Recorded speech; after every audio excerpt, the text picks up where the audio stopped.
Hello, Namaste. Welcome to Authors Talk by Trishna, The Vault of Vishnu, Vishnu की तिजोरी, episode 81 से 85 में आप सभी का स्वागत है। एपिसोड 81। वे बंदर जैसे जीव क्या थे? अनु ने उत्साह से पूछा। राव मुस्कुराए लेकिन कोई जवाब नहीं दिया। उन्होंने 65 वर्षीय बुजुर्ग को धीरे से चेतावनी दी। धैर्य रखो बच्चे।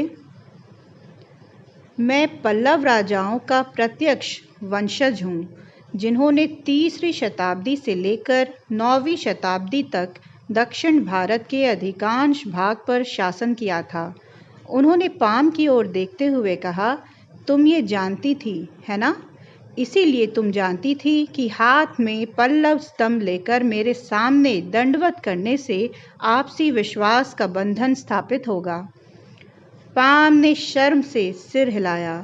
देव ने मुझे पल्लव कनेक्शन के बारे में बताया था और मुझे तुम्हारी मदद की ज़रूरत थी। मैंने ये भी सोचा कि तुम्हारी सुरक्षा के लिए मुझे तुम्हारा पता लगाना चाहिए या नहीं। मैं समझता हूँ आपने अपने पत्ते अच्छे से खेले, लेकिन अब मैं आपको समझता हूँ कि कांची के पल्लव कलश चीनियों के पास कैसे पहुँचे और आधुनिक युद्ध में उनका इस्तेमाल कैसे किया जा सकता है। हम जानते हैं कि बरमाहो नामक पहला कलश चीनी यात्री फैक्सियन को पल्लव राजा स्कंदवर्मन तृतीय द्वारा भेंट किया गया था। 60 साल बाद दूसरा कलश बधिधर्मा, जो स्वयं एक पल्लव राजकुमार था, चीन से ले गया। 9 साल बाद बोधि धर्म ने शाओलिन में प्रवेश के लिए कलश का आदान प्रदान किया। इस कलश को शीपो कहा जाता है। लेकिन पाम ने तर्क दिया कि हमने अभी जो संदूक खोला है उसमें 3 कलश हैं। राव ने उसे कृपालु भाव से देखा। एक और महान यात्री था, जैसा कि आप जानते हैं, उसका नाम ह्वेनसांग था। भारत की उसकी यात्रा का घोषित उद्देश्य बुद्ध की भूमि पर जाना और पांडुलिपियों को वापस ले जाना था, जो चीनी बौद्ध धर्म में व्याप्त गलत व्याख्याओं को स्पष्ट कर सकें। लेकिन गुप्त उद्देश्य कांची की यात्रा करना और तीसरा कलश पीशीरिहो वापस लाना था। और क्या वे सफल हुआ? वेन्त्यांग वर्ष 645 में चीन लौटे, जो फिजियाती के पूरे 233 साल बाद और बौद्धि धर्म के 170 साल बाद था। मित्रता की भावना से पल्लव राजा नरसिंहारी ने उन्हें एक धार्मिक औषधि भेंट की जो चीनी लोगों की सहायता करेगी। सम्राट ताइजोंग ने अपनी भूमि को खतरे में डालने वाले बर्बर लोगों की भीड़ को पीछे ढकेलने में महत्वपूर्ण भूमिका निभाई थी। इस औषधि से युक्त कलश जुआनजिंग द्वारा चीन वापस लाए गए विभिन्न खजानों में से एक था। बाद की कहानियाँ और मिथक, जैसे कि जर्नी टू द वेस्ट, जुआनजांग की बंदर के साथ यात्रा के बारे में, इस तथ्य का समर्थन करते हैं कि उन्हें बंदर की शक्ति के साथ जोड़ा गया था। आखिरकार वे तीसरा कलश वापस ले आया था, जिसकी सामग्री अब पहले 2 के साथ संयोजन में इस्तेमाल की जा सकती थी। लेकिन इन कलशों में वास्तव में क्या है? पाम ने पूछा। और यदि ये कलश चीनियों के पास हैं, तो फिर वे इस मंदिर में क्यों छुपे हुए हैं? आपके सवाल का जवाब देने के लिए हमें रामायण के समय में वापस जाना होगा, जो कि करीब 7000 साल पहले का समय है। हम जानते हैं कि राम और रावण की सेनाओं के बीच अंतिम युद्ध में राम के भाई लक्ष्मण गंभीर रूप से घायल हो गए थे। वैद्य सुषेण ने हनुमान को हिमालय की द्रोणगिरी पर्वतमाला पर जाकर कुछ जड़ी बूटियां लाने को कहा, जिससे लक्ष्मण को फिर से स्वस्थ किया जा सके। हाँ, हम अपने माता पिता और दादा दादी से ये मिथक सुनते हुए बड़े हुए हैं। राव ने उपहास करते हुए कहा, ये कोई मिथक नहीं है। उत्तराखंड हिमालय में वर्तमान में द्रोणागिरी गांव में एक पहाड़ है, जिसे स्थानीय लोग पूजते हैं। ये गांव करीब 12,000 फीट की ऊंचाई पर स्थित है और यहाँ पहुँचना मुश्किल है। यहाँ तक कि आज भी गांव वालों ने हनुमान को उनके पहाड़ को नुकसान पहुँचाने के लिए माफ़ नहीं किया है। ये विज्ञान या पौराणिक कथाओं की कक्षा है? पाम ने धीरता से पूछा। राव ने व्यंग को अनदेखा करते हुए कहा, 3 सबसे महत्वपूर्ण जड़ी बूटियां विशाल करारी, संस्थान करणी और संजीवनी थी और प्रत्येक की आवश्यकता अलग अलग उद्देश्यों के लिए की थी। तीनों जड़ी बूटियों में मिलकर ब्रह्मा, शिव और विष्णु की हिंदू त्रिमूर्ति की शक्ति थी, निर्माता, विध्वंसक और संरक्षक। फैक्सियन की औषधि विशालकर्णी यूपेटोरियम अयापाना से ली गई थी। ये मांसपेशियों की ताकत बढ़ाने और अस्थि मज्जा बनाने में सक्षम है, इसलिए ये निर्माता औषधि है। चीनी इसे ब्रह्मा के बजाय बामाहाओ कहते हैं। बोधि धर्म की औषधि संतान करनी सोनेरिला तिनेवेलियेसिस ली गई थी। इसमें दुश्मन को मारने के लिए जरूरी ताकत पैदा करने की क्षमता है। इसमें दुश्मन को मारने के लिए ज़रूरी ताकत पैदा करने की क्षमता है, इसलिए ये विध्वंसक औषधि है। चीनी लोग इसे शिव के बजाय शीपो कहते हैं। ह्वेनत्सांग की औषधि किस लिए थी? पाम ने पूछा। क्या आपने नेसेस प्रभाव के बारे में सुना है? पाम ने अपना दिमाग खपाया। उसने ये शब्द पहले भी सुना था और फिर उसे याद आया, पापा ने अपनी डायरी में जो नोटेशन लिखे थे उनमें से एक नेसेस प्रभाव के बारे में लिखा था। उन्होंने राव को सिर हिलाकर संकेत दिया कि उन्होंने ये शब्द पहले भी सुना है। राव ने कहा, ये नाम ग्रीक पौराणिक कथाओं से आया है।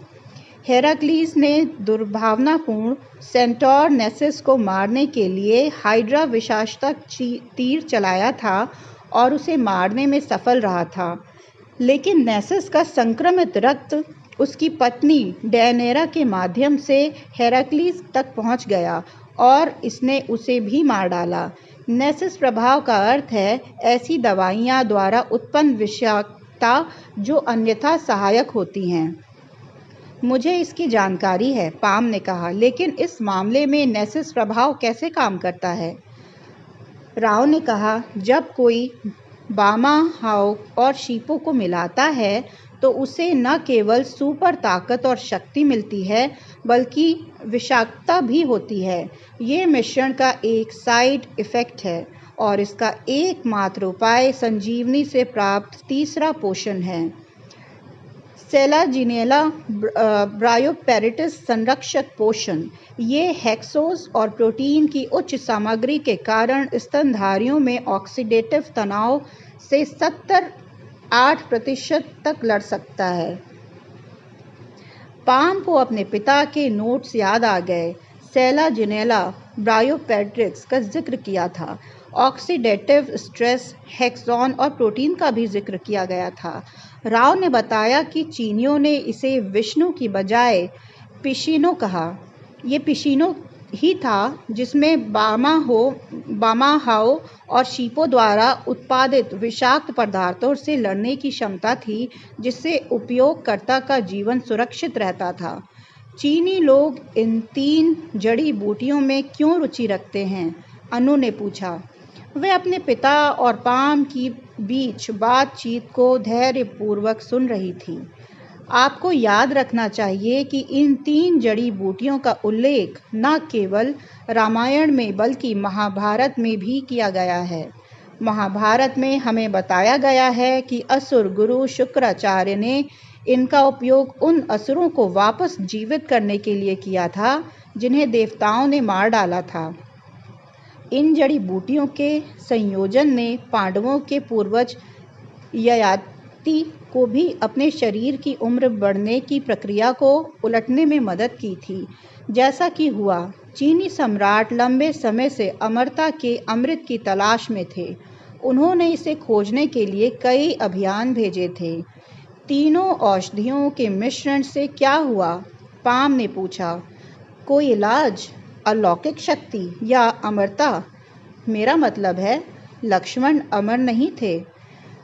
एक बार के उपचार के रूप में इस्तेमाल किया जाने वाला बामाहाओशिपो पिशोनो का संयोजन एक रोगहर औषधि है। लक्ष्मण के लिए इससे इसी तरह काम किया। थोड़े समय के लिए उचित व्यायाम के साथ मध्यम मात्रा में इस्तेमाल किए जाने पर इस संयोजन में अविश्वसनीय हनुमान जैसी ताकत प्रदान करने की क्षमता है। लंबे समय तक बहुत कम मात्रा में इस्तेमाल किए जाने पर ये बुढ़ापे को उलट सकता है, लेकिन इस बात की कोई गारंटी नहीं है कि ये अमरता प्रदान कर सकता है।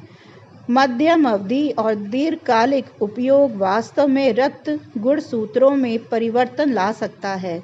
यही कारण है कि टूर्निकेट के लिए गए रक्त के नमूने में 47 गुणसूत्र थे, जो कि मानव के 46 और रीसस के 48 के बीच हैं। पाम ने सोचा। राव ने पुजारी द्वारा दिए गए टुकड़े पर नोट्स बनाए और एक कागज पे उसे छुपाया।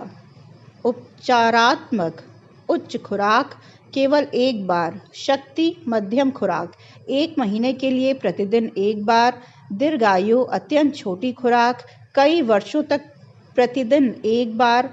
अविश्वसनीय लगता है, लेकिन इसका उस बंदर जनजाति से क्या संबंध है जिसने तुम्हें बचाया है? पाम ने पूछा।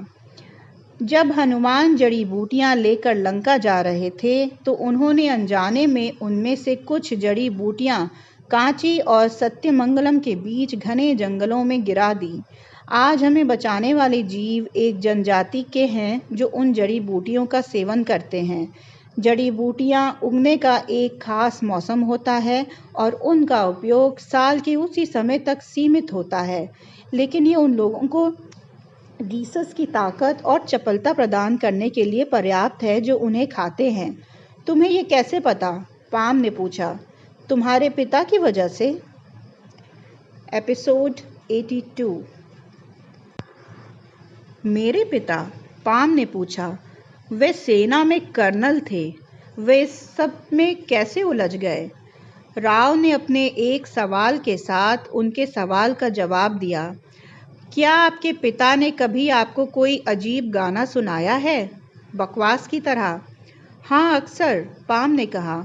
उसे आश्चर्य हुआ कि राव को उसके पिता के साथ हुए निजी मजाक के बारे में कैसे पता चला। क्या ये कुछ इस तरह था, बामा कोकी जूका लो? हाँ हाँ, पाम ने उत्साह से कहा। मुझे हमेशा लगता था कि उसने ये सब बनाया है। उन्होंने ये सब कुछ नहीं बनाया और ये कोई बकवास भी नहीं था। चलिए एक कदम पीछे चलते हैं। आपके पिता कर्नल किशन खुराना एक ऐसे व्यक्ति थे जो अपने पिता के बारे में बहुत कुछ जानते थे। भारतीय सेना के नायक। श्रीलंका में प्रतिनियुक्ति से कुछ समय पहले उन्होंने दक्षिण भारत के जंगलों में उन्नत युद्ध प्रशिक्षण लिया था। सेना को ये सुनिश्चित करने की आवश्यकता थी कि उनके कर्मी LTTE द्वारा किए जाने वाले क्रूर गुरिल्ला जंगल युद्ध के लिए तैयार हों। हाँ, मुझे याद है कि मेरी माँ ने मुझे मेरे पिता के कठिन प्रशिक्षण के बारे में बताया था। मैं इसके बारे में सुनकर ही डर गई थी। एक बार तुम्हारे पिता जंगल में खो गए थे। वे लगभग 1 सप्ताह तक लापता रहे। तुम्हें क्या लगता है कि वे उस समय कहाँ थे?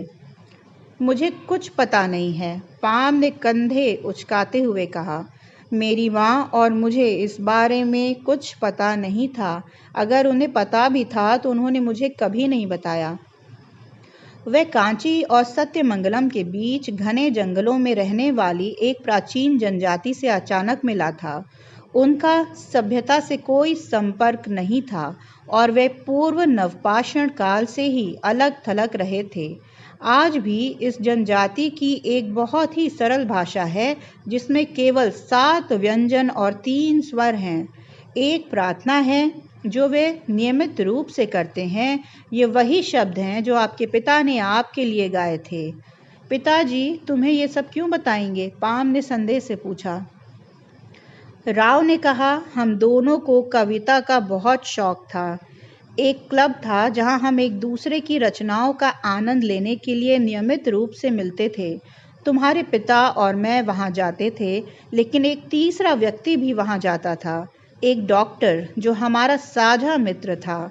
वास्तव में तुम्हारे पिता और मैं एक दूसरे को उसके कारण ही जानते थे। बातचीत के माध्यम से हमें पता चला कि पल्लव ग्रंथों में उल्लिखित जड़ी बूटियां और जनजाति द्वारा उपयोग की जाने वाली जड़ी बूटियां एक ही हैं। पाम ने राव की कही सारी बातें समझने की कोशिश की। उसने पूछा, मेरे पिता ने तुम्हें जनजाति के बारे में और क्या बताया? वह शायद एकमात्र व्यक्ति था जिसे जनजाति ने अपने गांव में आने की अनुमति दी थी। तुम्हारे पिता का लोगों के साथ व्यवहार अच्छा था। इंटू का मुखिया एक ऐसा व्यक्ति था जिसे वे इकोलिकम कहते थे और तुम्हारे पिता उसके मित्र बन गए थे। इकोलिकम? राव ने बताया। तमिल शब्द इको का मतलब है अहंकार। दूसरा भाग अलिकुम का अर्थ है विंध्यसक।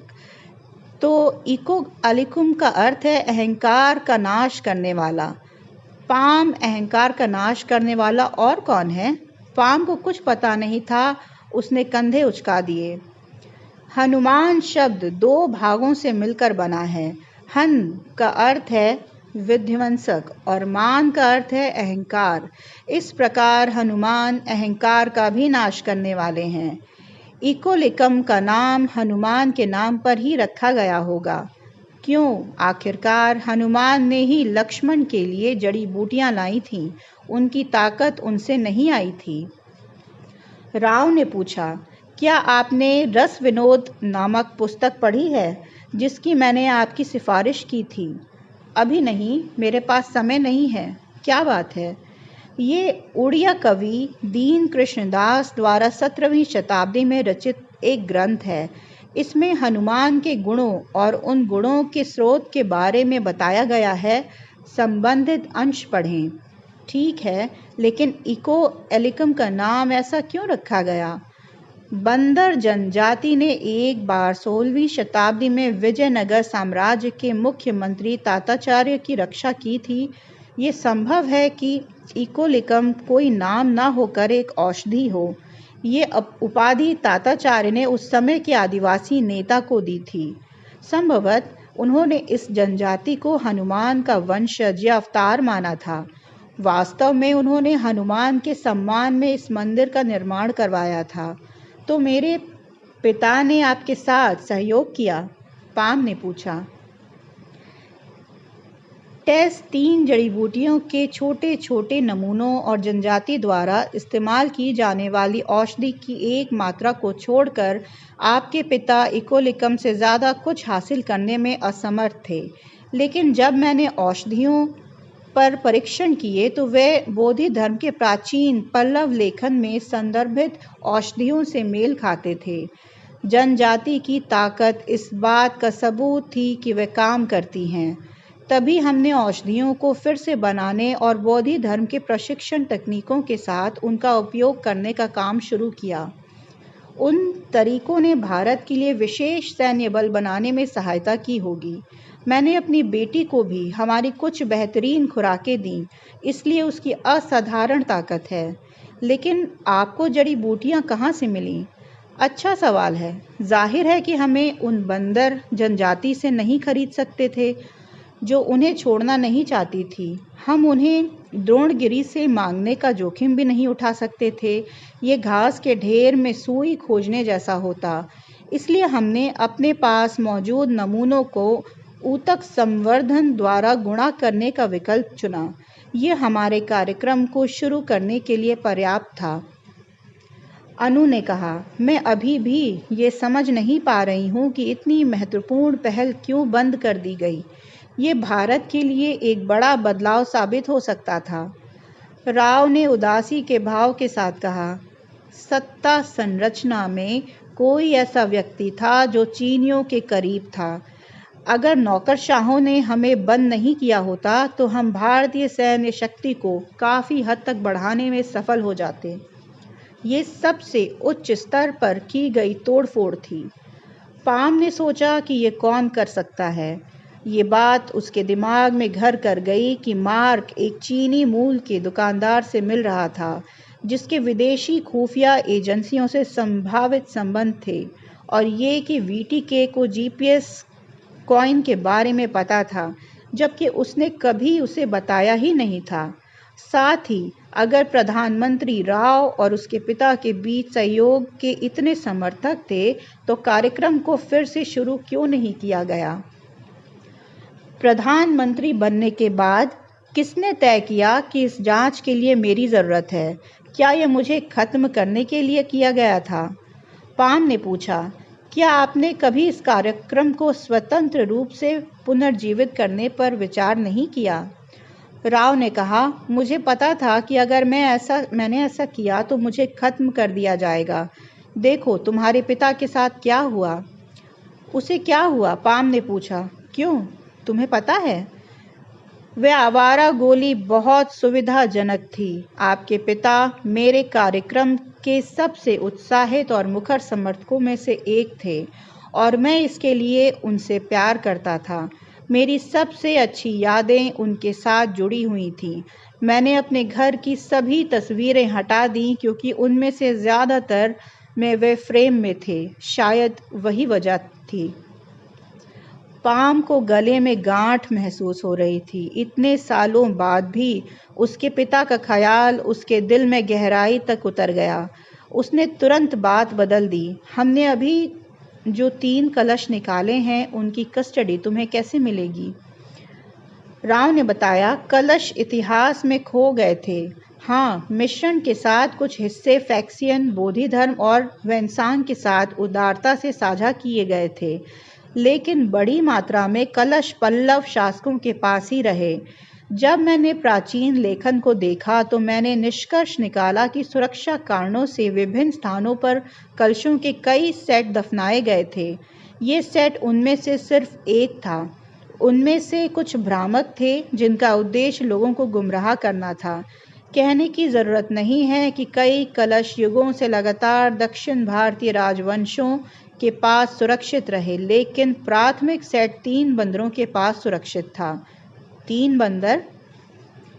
मुझे आश्चर्य है कि मैंने जो दस्तावेज आपको दिया था उसे पढ़ने के बाद आप उसी निष्कर्ष पर नहीं पहुंचे। इसमें 3 लोगों के संक्षिप्त यात्रा विवरण थे जो औषधियों को चीन ले गए थे। जो जिनशी सुई से प्रासंगिक अंश जिसमें वर्णित है उपयोग और प्रशिक्षण के तरीके, कलशों का संभावित स्थान और नेसिस प्रभाव पर काबू पाने के साधन। रुको, ये सब उस दस्तावेज में लिखा था जो तुमने मुझे दिया था। मुझे बताया गया है कि सिर्फ जर्नी टू द वेस्ट का तमिल मंदारिन संस्करण था। राव ने कहा, बकवास है। बंदरों से संबंध समझाने के लिए जर्नी टू वेस्ट की कुछ पंक्तियों का हवाला दिया गया है, लेकिन बस इतना ही। पाम का दिमाग बहुत तेजी से काम कर रहा था। जया ने उसे क्यों गुमराह किया? क्या वह संभव है कि जया एक जासूस हो? उन्होंने राव से कहा, चूंकि आप भाषा जानते हैं तो जय शब्द का मंदारिन में अनुवाद कैसे किया जाएगा? सरल, राव ने कहा। जय का मतलब है जीत, और मंदारिन में जीत के लिए शब्द है शैंगली। एपिसोड 83। झिंजियांग में एक सुंदर पहाड़ी की तह में खूबसूरती से बनाई गई इमारत को देखकर ये बताना असंभव था कि ये एक पुनर्शिक्षा शिविर था। बेशक राज्य ने इसे व्यावसायिक प्रशिक्षण केंद्र कहना पसंद किया। मुख्य द्वार के दोनों ओर शास्त्रीय स्तंभों का एक विशाल घुमावदार प्रावरणी बनाया गया था। ये अग्रभाग किसी शिविर के बजाय एक सार्वजनिक पुस्तकालय का आभास देता था, लेकिन इसके पीछे कई इमारतें थीं, सभी चमचमाती सफ़ेद और 6 मंजिल ऊंची। वे सब्जियों के बागीचों और परेड ग्राउंड को देखती थीं। पूरा परिसर ऊंची दीवारों, सुरक्षा बाड़ों, वॉच टावर, गार्ड रूम और निगरानी प्रणालियों से घिरा हुआ था। केवल जानकार लोग ही इसे एक परिष्कृत जेल के रूप में पहचान पाए, और उन्होंने कुछ नहीं बताया। एक समय में चीन में कई जगहों पर ऐसे कई शिविर हुआ करते थे, लेकिन वे क्रूर गुलाग प्रकार के थे। श्रम शिविर ये कहीं ज़्यादा परीक्षित थे। लोगों को यहाँ काम करके मौत के घाट उतारने के लिए लाया जाता था। उन्हें यहाँ उनके ये विचारधारात्मक ब्रेन वॉशिंग थी। मज़ेदार बात यह है कि ये शिविर झिंजियांग में स्थित था। ये वह क्षेत्र है जहाँ से महान यात्री जुआन सांग तांग साम्राज्य के जेड गेट को जोड़ने के बाद गुजरे थे। झिंजियांग उस समय सिल्क रोड के साथ विचारों का मुख्य मार्ग था। जुआन त्सांग रेगिस्तान में अपनी प्यास बुझाई थी, रेगिस्तान के वॉच टावर से तीरों को रोका था और गोचांग के राजा के हाथों कैद से लड़ा था। ये सब बुद्ध के मूल विचारों की खोज में था। पूरा झिंजियांग कभी बौद्ध था, लेकिन 8वीं और 9वीं शताब्दी में तुर्क मुसलमानों द्वारा इस क्षेत्र पर राजनीतिक सत्ता स्थापित करने के बाद इसे इस्लामीकृत कर दिया गया था। खुद को ईस्ट तुर्किस्तान इस्लामिक मूवमेंट कहने वाले एक समूह द्वारा स्वतंत्रता और आतंकवादी हमलों के आह्वान के परिणाम स्वरूप बड़े पैमाने पर चीनी दमन हुआ। बुजांग के तहत कई शिविरों को कुछ समय में समेकित किया गया था। ये नज़रबंदी को कम करने की इच्छा से नहीं, बल्कि अपने बॉस राष्ट्रपति को खुश करने के लिए किया गया था। शिविरों को जनता की नज़रों से दूर रखने की भी ज़रूरत थी। 1950 और 60 के दशक के दौरान सार्वजनिक नियंत्रण बनाए रखने के लिए नज़रबंदी एक रणनीति थी। विशाल जेल फॉर्म या जेल कारखानों ने हज़ारों लोगों को कैद कर लिया था, जिन्हें ग्रेट लीप फॉरवर्ड के रूप से परेशान करने वाला माना जाता था। लेकिन नए शिविरों का मुख्य उद्देश्य झिंजियांग के मुसलमानों को उइगरों को नियंत्रण में रखना था। दमन आमतौर पर निर्दयी और कुशल था। 10 लाख से ज़्यादा मुसलमानों को बिना किसी कानूनी प्रक्रिया के और बिना किसी राहत के पुनर्शिक्षा शिविरों में हिरासत में रखा गया था। शिविरों में कैदियों को कम्युनिस्ट पार्टी के प्रति अपनी पूर्ण निष्ठा की शपथ लेने और इस्लाम के उन पहलुओं को त्यागने के लिए मजबूर किया गया था जिन्हें देखा जा सकता था। उन्हें साम्यवाद के गुणों का बखान करना था और व्यावसायिक कौशल सीखने के अलावा मंदारिन भाषा भी सीखनी थी। शिविरों के बाहर झिंजियांग में रहने वाले 11 मिलियन उइगरों को अचानक पता चला कि मस्जिद में जाना या कुरान की आयतों के साथ टेक्स्ट संदेश भेजना जैसे सबसे मासूम काम भी उन्हें शिविर में पहुंचा सकते हैं। नए नियमों ने उन्हें लंबी दाढ़ी रखने, सार्वजनिक रूप से घूंघट पहनने, रमज़ान के दौरान उपवास रखने, हलाल मांस बेचने, शराब से परहेज करने और बच्चों को खुले तौर पर इस्लामी नाम रखने से रोक दिया गया। विडंबना ये है कि शायद ही कोई मुस्लिम देश उइगरों के अधिकारों के लिए लड़ने की जहमत उठाता हो, जबकि फ़िलिस्तीन, कश्मीर और बोस्निया में हिंसा और कथित अन्याय के बारे में बात करता हो। उनमें से किसी भी चीन की ताकत का मुकाबला करने की हिम्मत नहीं थी।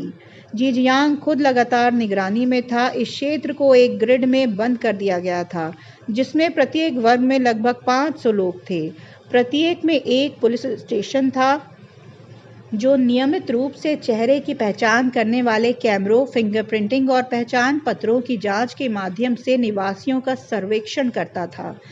शिविर के अंदर हजारों लोगों के बीच 60 साल की एक महिला दिन भर के लिए दिए गए काम निपटा रही थी। हमेशा की तरह सुबह 5 बजे अलार्म बज गया था। उसे सभी कैदियों को दी जाने वाली पतली नीली वर्दी पहनने से पहले बाथरूम में नहाने के लिए कुछ मिनट दिए गए थे। नाश्ते में चाय और एक स्टिक बना था।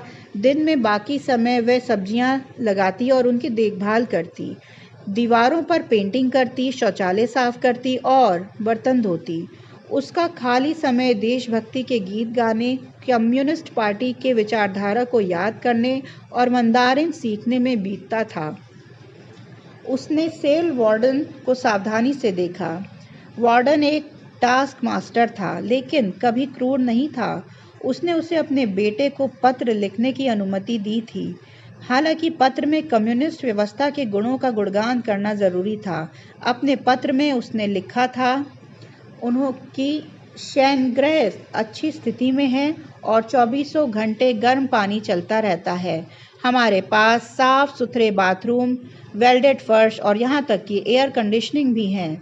हमें भोजन, कपड़े, आश्रय और व्यक्तिगत उपयोग की अन्य वस्तुएं प्रदान की जाती हैं। शिक्षण सामग्री निःशुल्क है। मैं नहीं चाहती कि आप मेरे बारे में चिंता करें क्योंकि मैं स्वस्थ हूँ। मेरी पिछली गलतियों के आधार पर मुझे आसानी से 5 या 10 साल की सज़ा दी जा सकती थी। इसके बजाय अधिकारियों ने मुझे केवल व्यावसायिक प्रशिक्षण के लिए भेज दिया। मैं भाग्यशाली हूँ। किसी भी तटस्थ पर्यवेक्षक के लिए ये स्पष्ट था कि पत्र की सामग्री उसे बताकर दी गई थी। वार्डन ने महिला की ओर देखा। उसने समझाया, तुम्हारे पत्र ने मदद की है। मैं अधिकारियों को ये समझाने में कामयाब रही कि तुम्हें 1 सप्ताह के लिए घर भेज दिया जाना चाहिए। महिला आश्चर्य से दंग रह गई। उसने सोचा था कि उसे कभी पैरोल नहीं मिलेगी। उसे नहीं पता था कि वह शिविरों में घुसपैठ करने वाली विदेशी खुफिया एजेंसियों का अप्रत्याशित लाभार्थी थी। वार्डन ने महिला को एक तरफ इशारा किया जो निगरानी कैमरों के लिए एक अंधा क्षेत्र था। कल आपको 1 सप्ताह के लिए घर भेज दिया जाएगा। उरुमकी में अपने घर वापस लौटें। अगले दिन आपको अक्सू प्रांत से नियमित पुलिस यात्रा के लिए कॉल आएगा। पुलिस के अनुरोध के अनुसार अक्सू के लिए उड़ान भरने के लिए उरुमकी के दीवोपू अंतर्राष्ट्रीय हवाई अड्डे पर जाएं और उड़ान के लिए चेक इन करें। अपने बोर्डिंग पास की एक तस्वीर लें और इसे एक्सयू पुलिस को भेजें ताकि उन्हें पता चले कि आप रास्ते में हैं। लेकिन उस उड़ान पर न चढ़ें। ठीक उसी समय कजाकिस्तान में अस्ताना के माध्यम से इस्तांबुल के लिए एक उड़ान है, उसमें चढ़ें। इस्तांबुल में आगमन पर वीज़ा उपलब्ध है। उसके बाद आपकी देखभाल की जाएगी। तुम मेरी मदद क्यों कर रहे हो? कैदी ने पूछा। वार्डन ने कोई जवाब नहीं दिया। उसे आश्चर्य हुआ कि ये उसे ऐसा कुछ करने के लिए मजबूर करने का एक जाल था जिससे उसकी हिरासत अवधि बढ़ जाए। क्या उसका परीक्षण किया जा रहा था? लेकिन वह जानती थी कि उसके पास कोई विकल्प नहीं था। जीवन का मतलब ही सब कुछ था। जोखिम प्रबंधन। ये एक जोखिम था जो उसने अपने मन में उठाया होगा। उसने एक प्रार्थना पढ़ी, अल्लाहुम्मा इनमब्स मिल जवाली। एपिसोड 84। 60 मील दूर से 4 भिक्षु मुझे नालंदा ले जाने के लिए उरुबेला आए। नालंदा एक विशाल और शानदार विश्वविद्यालय था जहां छात्र गोगुरियो 10%, दक्षिण पश्चिमी तुर्की, खगनाटे और मैंगू थे। तुबेल और निश्चित रूप से मेरे अपने चीन जैसे दूर दराज के देशों से आते थे। नालंदा के संकाय ने मेरे आसन्न आगमन के बारे में पहले ही सुन लिया था, इसलिए मेरे लिए 4 भिक्षुओं का अनुरक्षण भेजा गया था। मैं उनके साथ विश्वविद्यालय वापस आया। जैसे ही हम निकट पहुँचे, 1 और 100 भिक्षु 1000 आम अनुयायी बैनर, छत्र, फूल और धूप बत्ती लेकर हमारे साथ शामिल हो गए। मैं उनके द्वारा दिखाए गए गर्मजोशी और स्नेह से अभिभूत था। नालंदा द्वार पर लगभग 10,000 छात्रों और उनके शिक्षकों की भीड़ ने मेरा अभिवादन किया और समारोह की घंटी बजाई गई। मुझे आदरणीय शीलाभद्र से मिलना था। महान गुरु प्रभाकर मित्र ने शीलाभद्र का जिक्र मुझसे किया था। वही कारण थे कि मैं दुनिया भर में इतनी दूर तक यात्रा कर पाया।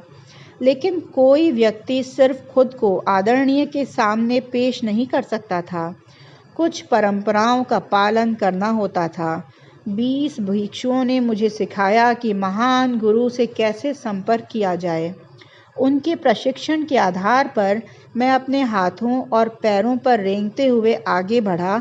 शीलभद्र ने उनके चरण चूमने और अपना सिर उनके सामने भूमि पर लगाया। तुम्हारा उद्देश्य क्या है? शीलभद्र ने धीरे से पूछा। मैंने कहा, मैं आपसे योगाभ्यास के चरण सीखना चाहता हूँ। पूज्यवर से झूठ नहीं बोल सकता था, इसलिए मैंने कहा, मैं रास्ते में ही योग अभ्यास कर रहा हूँ। मुझे भी उम्मीद है कि मैं डीसेन सूचुआंग बनूंगा। मुझे ये देखकर आश्चर्य हुआ कि हॉप्ट्रा भी रो पड़ा। उसने मुझे बताया कि वे एक दर्दनाक बीमारी से पीड़ित है और अपना सांसारिक शरीर त्यागना चाहता था। लेकिन एक रात उसे एक सपना आया जिसमें उसे बताया गया कि चीन से एक भिक्षु उसके अधीन सीखने के लिए आएगा। उसने अपनी मृत्यु को टाल दिया था और अब उसने मुझे अपने शिष्य के रूप में स्वीकार। अब तक मैं 8 साल से यात्रा कर रहा था। आदरणीय से मिलने के बाद मुझे मेरा क्वार्टर दिखाया गया, जहां मैं उनके भतीजे के मेहमान के रूप में रहूंगा। क्वार्टर सम्राट द्वारा निर्मित एक कॉन्वेंट की 4थी मंजिल पर थे और नालंदा के विशाल मैदानों का सीधा दृश्य था, जो पेड़ों, झाड़ियों, कमल के तालाबों, मंदिरों और झीलों से ढके हुए थे। एक विशाल ईंट की दीवार ने पूरी परिधि को घेर लिया था। इस प्रकार नालंदा को बाहरी दुनिया से काट दिया। यहाँ की कुछ इमारतें इतनी ऊंची थीं कि कोई बादलों के ऊपर से देख सकता था। नालंदा मेरे प्रति बहुत उदार था। हर दिन मुझे 120 पान के पत्ते, 20 सुपारी, 20 इलायची, 1 औंस कपूर, 1.5 पाउडर महाशाली चावल, घी और अन्य मुख्य खाद्य पदार्थ मिलते थे। समय का हिसाब रखने के लिए जल घड़ियाँ इस्तेमाल की जाती थीं।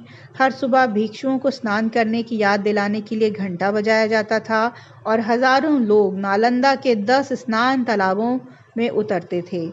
विश्वविद्यालय बहुत बड़ा था, जिसमें 8 हॉल, अनगिनत मंदिर, स्तूप, पुस्तकालय, उद्यान और 300 आवासीय अपार्टमेंट शामिल थे।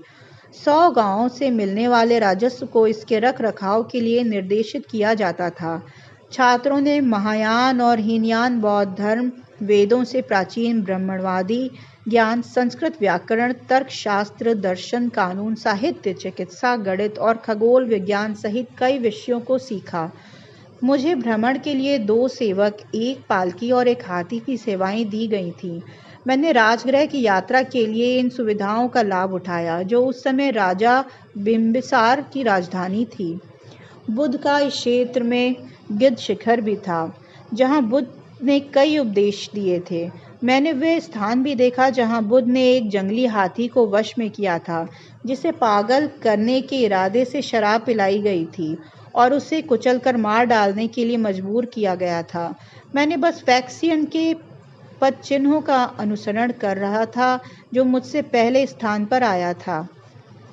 अगले कुछ वर्षों में मैंने न केवल शीलभद्र के अधीन अध्ययन किया, बल्कि अपने तर्कशास्त्र और संस्कृत व्याकरण को भी पूर्ण किया।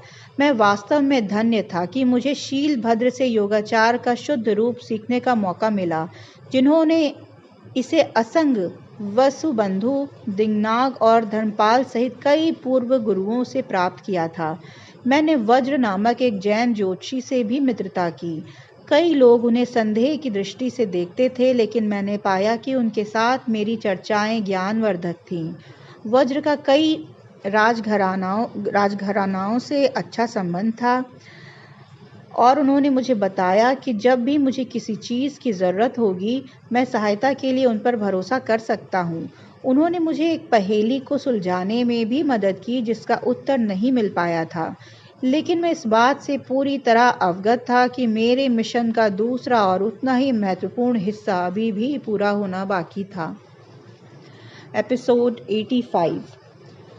पाम चेन्नई के पूझल सेंट्रल जेल की ओर जा रही थी, जहां पकड़े गए व्यक्ति को भेजा गया था। रास्ते में उसने रसविनोद का ऑनलाइन अनुवाद देखा। कुछ ही मिनटों में उसे पता चल गया कि राव ने उसे क्या बताया था। दीन कृष्णदास के अनुसार हिंदू देवताओं की त्रिमूर्ति ब्रह्मा, विष्णु और शिव ने मिलकर हनुमान का रूप धारण किया था। राव ने मुझे यही बताने की कोशिश की थी कि हनुमान जैसी शक्ति 3 अलग अलग औषधियों से आती है और इसलिए उसके पिता ने गायत्री मंत्र के नोट्स बना लिए थे, जो त्रिदेवों को समर्पित था, लेकिन हनुमान को समर्पित मंत्र के साथ समाप्त होता था। ओम चतुर्मुखाय विद्महे हंसा रुद्राय धीमहि तन्नो ब्रह्मा प्रचोदयात्। ओम नारायण विद्महे वासुदेवाय धीमहि तन्नो विष्णु प्रचोदयात्। ओम तत्पुरुषाय विद्महे महादेवाय धीमहि तन्नो रुद्र प्रचोदयात्। ओम अंजनाय विद्महे महाबलाय धीमहि तपो हनुमान प्रचोदयात्। उसने कई मील आगे पुलिस की वैन चेन्नई की ओर बढ़ रही देखी। गाड़ी के पीछे एक आदमी बैठा था जिसके हाथ में हथकड़ी लगी हुई थी। उसके पैरों में बेड़ियां थीं। उसने अपनी कैद की चिंता नहीं थी। इसके विपरीत उसके अंदर एक शांत आत्मविश्वास था जो जानता था कि उसके मालिक उसे किसी भी मुश्किल से निकाल सकते हैं। वैन के साथ 2 पुलिस जीपें थीं, एक आगे और एक पीछे। ऊपर से निर्देश आए थे कि कैदी को सुरक्षित तरीके से चेन्नई ले जाना है। ये यात्रा 1 घंटे 40 मिनट की थी। कांची की उपजेल तक पहुंचना बहुत जल्द होता, लेकिन अधिकारियों से बहस करने की कोई ज़रूरत नहीं थी। ड्राइवर ने लगातार आगे बढ़ना जारी रखा। जैसे ही काफिला चेन्नई के बाहरी इलाके में पहुंचा, वे मामल्लापुरम में एक पुलिस चौकी पर रुका। ड्यूटी पर मौजूद गार्ड ने जब देखा कि आदेश बहुत ऊंचे स्तर से थे, तो उन्होंने उन्हें आगे बढ़ने का इशारा किया। वैन के ड्राइवर ने गाड़ी को फिर से चालू करने की कोशिश की, लेकिन इंजन ने जवाब देने से इनकार कर दिया। तीसरे प्रयास में ही उसे पुराने इंजन के क्रैंक करने की आरामदायक आवाज़ें सुनाई दी। तब तक सामने वाली पायलट जीप पहले ही चेक पॉइंट गेट पार कर चुकी थी। वैन का ड्राइवर उदास था। क्लच छोड़ा और गाड़ी को पहले गियर में डाल दिया। वह गेट से होते हुए आगे बढ़ने लगा। तभी एक चमकदार काली मोटरसाइकिल ने उसका रास्ता रोक दिया। ड्राइवर ने पूरी तरह से काले कपड़े पहने हुए थे, जिसमें काला हेलमेट और दस्ताने भी शामिल थे। बाइक सवार पुलिस वैन के सामने कुछ देर के लिए रुका और फिर ग्रेनेड से पिन खींच लिया। ड्राइवर ने वैन से बाहर कूदने की बहुत कोशिश की, लेकिन वह 1 सेकंड से भी कम समय तक रुका रहा। ग्रेनेड वैन के नीचे लुढ़क गया और 4 सेकंड बाद फट गया, जिससे वैन और उसमें बैठे लोग हवा में उछल गए। वास्तविक विस्फोट से पहले ही बाइक सवार भाग गया था। विस्फोट की आवाज़ें मीलों तक सुनाई दी। चारों ओर शत विक्षत लाशें बिखरी पड़ी थीं। जब तक बचाव दल पहुंचे, वे केवल 2 पुलिसकर्मियों को बचा पाए जो कुछ दूरी पर थे। उनमें से एक का हाथ उड़ गया था, जबकि दूसरे के धड़ में छर्रे लगने से खून बह रहा था। कैदी और ट्रक तथा पीछे के पायलट जीप में सवार कर्मियों सहित 6 लोग मारे गए थे। पाम रसविनोदा के रहस्योद्घाटन पर विचार कर रही थी। तभी उसे वीटीके से फ़ोन आया। बुरी खबर है, काफिले पर हमला हुआ है और हमारा कैदी मारा गया है। पाम ने तेजी से सांसें लीं। धिक्कार है। उसे उम्मीद थी कि वह कैदी से पूछताछ करके जया को बेनकाब कर पाएगी। उसने सोचा कि क्या उसे जया के बारे में अपने संदेह वीटीके से साझा करने चाहिए। फिर उसे याद आया कि उसे जीपीएस सिक्के के बारे में उसके बिना बताए ही कैसे पता चला था। कौन मेरे साथ है और कौन मेरे खिलाफ है। अगर मार्ग पर भरोसा नहीं कर सकती, अगर मैं वीटीके पर भरोसा नहीं कर सकती, अगर मैं जया पर भरोसा नहीं कर सकती, तो मैं किस पर भरोसा कर सकती हूँ? उस घमंडी और अहंकारी ठाकुर पर। लेकिन अगर जया की जासूस है तो मार्ग नहीं हो सकता, है ना? लेकिन अगर वह उसके साथ काम कर रहा है तो क्या होगा? पापा की मौत कैसे हुई? कौन ये सुनिश्चित करने की कोशिश कर रहा था कि मैं पकड़े गए आदमी से पूछताछ ना करूं? उसने ड्राइवर को फिर से अपनी ओर घूरते हुए पाया। हर जगह चीनी एजेंट मौजूद थे। क्या वह भी उनमें से हो सकता है? क्यों? वह हमेशा मुझे ही घूरता रहता है। वह सबको चौंका रही थी। जेल के बारे में भूल जाओ, उसने उससे कहा। मुझे हवाई अड्डे पर ले चलो। तो आज के एपिसोड्स को यहीं विराम देते हैं। सुनने के लिए बहुत बहुत धन्यवाद। मेरे चैनल पे बने रहिए और लाइक, शेयर और सब्सक्राइब ज़रूर करें। शुभ रात्रि।